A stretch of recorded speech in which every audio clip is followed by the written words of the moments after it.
Rreshtit e Dëborës kanë rikthyer motin dimëror në zonat malore të qarkut të Shkodrës, ndërsa në zonat e ulta vijojnë rreshtet e shiut, ndërsa situata në rrugë po monitorohet nga autoritetet. Në aksin Bog-Theth, mjetet e mirëmbajtjes po edhin krip, megjithse disa segmente të rrugës paraqiten me ngrica.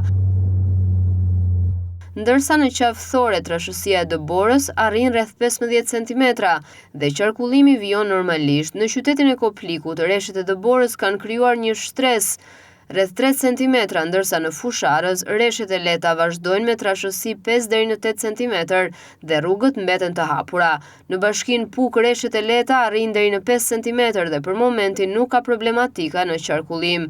Drejtoria vendore e policisë së Shkodrës apelon drejtuesit e automjeteve të përdorin goma dimërore ose zinxhir, si dhe të respektojnë rregullat e qarkullimit, ndërsa patrullimi është shtuar në zonat me Dëborë dhe ngrica për të garantuar sigurinë e trafikut.